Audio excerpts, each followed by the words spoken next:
الحمد لله رب العالمين والصلاة والسلام على سيد المرسلين أما بعد فأعوذ بالله من الشيطان الرجيم بسم الله الرحمن الرحيم الصلاة والسلام عليك يا رسول الله وعلى آلك وأصحابك يا حبيب الله الصلاة والسلام عليك يا نبي الله وعلى آلك وأصحابك يا نور الله۔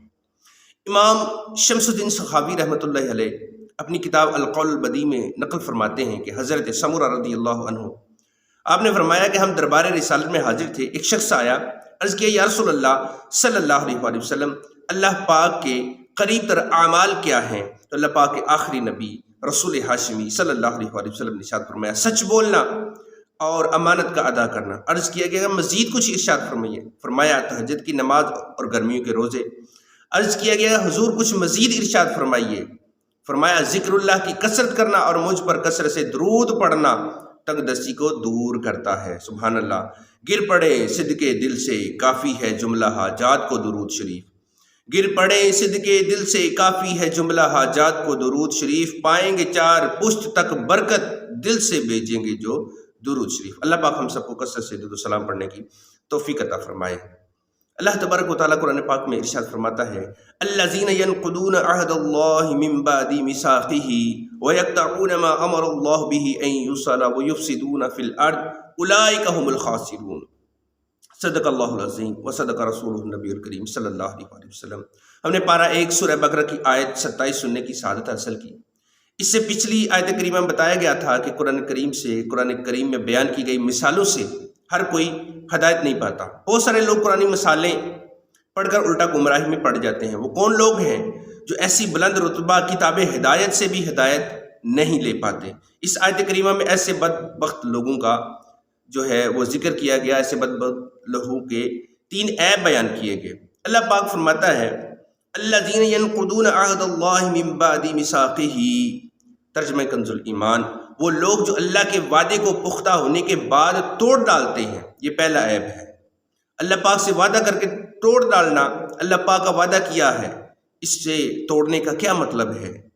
اس کا ایک معنی علماء کرام رحمۃ اللہ علیہم نے بیان فرمایا ہے کہ اللہ پاک کے وعدے سے مراد اس کے احکام اور اس وعدے کو توڑنے کا مطلب اللہ پاک کی نافرمانی کرنا۔ مثلا اللہ پاک نے نماز پڑھنے کا حکم دیا ہے تو ہم نماز نہ پڑھنا، اللہ پاک نے روزہ رکھنے کا حکم دیا تو روزہ نہ رکھنا۔ اسی طرح جتنے احکام ہمیں دیے گئے ہیں ان کو بجا نہ لانا، جتنی باتوں سے ہمیں منع کیا گیا ہے ان سے نہ رکنا، اللہ پاک سے کیے گئے وعدے کو توڑنا ہے۔ مزید ارشاد ہوتا ہے وَيَقْطَعُونَ مَا أَمَرَ اللَّهُ بِهِ أَن يُوصَلَ، ترجمہ کنز الایمان، اور اس چیز کو کاٹتے ہیں جس کے جوڑنے کا اللہ نے حکم دیا ہے۔ یہ دوسرا عیب ہے، ہر وہ رشتہ، ہر وہ تعلق جسے اللہ پاک نے جوڑنے کا حکم دیا ہے اسے توڑ دینا۔ مثلا ہمیں والدین کے ساتھ رشتہ نبھانے کا حکم دیا ہے، والدین کے ساتھ تعلق توڑنا، بہن بھائیوں کے ساتھ نیک سلوک کا حکم دیا، ان سے تعلق توڑنا، دیگر عزیز رشتہ دار مثلا چچا، تایا، پھوپھی، خالہ وغیرہ سے تعلق نبھانے رہنے کا حکم دیا ہے، ان سے قطع رحمی کرنا وغیرہ سب اس میں شامل ہیں۔ اور آگے مزید ارشاد فرمایا وَيُفْسِدُونَ فِي الْأَرْضِ، اور زمین میں فساد پھیلاتے ہیں۔ زمین میں فساد پھیلانے کی مختلف صورتیں ہیں۔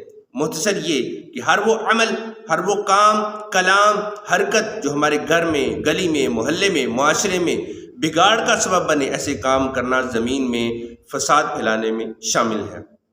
مثلا کوئی شخص اعلانیہ گناہ کرتا ہے، اسے دیکھ کر دوسرے لوگ بھی اس کی نقل کرتے ہیں، یہ بھی زمین میں فساد کی ایک صورت ہے۔ اس کے سبب لوگ گناہوں کی طرف مائل ہوتے ہیں۔ ایسے ہی خلاف اسلام باتوں کی تبلیغ کرنا، سوشل میڈیا کے ذریعے، یوٹیوب، واٹس ایپ پر، فیس بک وغیرہ کے ذریعے لوگوں کو گناہوں پر اکسانا، ذہنوں میں فطور بھرنا، لوگوں کو اللہ اور رسول کا نافرمان بنانا، نبیوں ولیوں کی بے ادبی پر ابھارنا، قتل و غارت، ظلم و جبر وغیرہ کرنا یا اس کی ترغیب دلانا وغیرہ سب زمین میں فساد پھیلانے کی صورتیں ہیں۔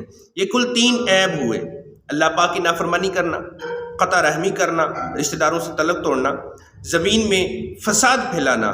جس بندے میں یہ 3 عیب ہوں اس کی سزا تو یہ ہوئی کہ ایسا برا شخص گمراہی میں جا بڑھتا ہے، اور دوسری سزا یہ ہے اولئک هم الخاسرون، تو یہی لوگ نقصان اٹھانے والوں میں سے ہیں۔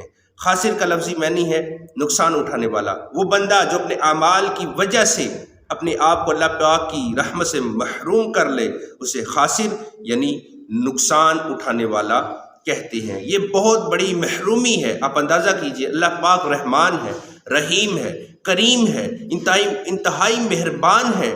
حدیث پاک کے مطابق اللہ پاک کی 100 رحمتیں ہیں، ان میں سے صرف ایک رحمت کا ظہور اس دنیا میں ہے، یعنی ماں اپنے بچوں سے، باپ اپنی اولاد سے، بھائی بہن عزیز رشتہ دار آپس میں، یہاں تک کہ ننھی سی چڑیا اپنے ننھے بچوں سے جو محبت کرتی ہے وہ اللہ پاک کی اسی ایک رحمت کے سبب ہے۔ اور روز قیامت اللہ پاک کی 100 رحمتوں کا ظہور ہوگا۔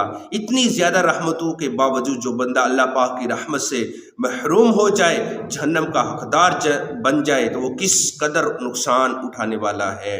جس کو اللہ پاک ہی کی رحمت نصیب نہ ہو اسے اور کہاں پناہ ملے گی، وہ کیسے اپنے آپ کو دنیا کی ذلت اور آخرت کے عذاب سے بچا پائے گا۔ اس لیے جو خاسر ہے وہ بہت زیادہ نقصان میں ہے۔ اور ایسے شخص کی حیثیت کیا ہوتی ہے، اسی تعلق سے ایک چھوٹی سی روایت سنتے ہیں۔ حضرت سعید بن جبیر رحمۃ اللہ علیہ فرماتے ہیں کہ ایک مرتبہ بنی اسرائیل نے حضرت موسیٰ علیہ السلام سے عرض کیا، جب اللہ پاک نے مخلوق کو پیدا فرمایا ہے تو پھر انہیں عذاب کیوں دے گا؟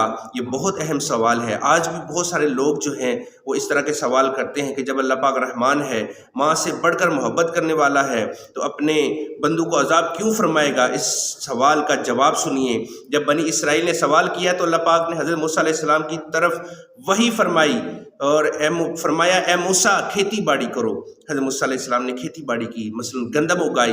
اللہ پاک نے فرمایا، اے موسیٰ اب اسے کاٹو۔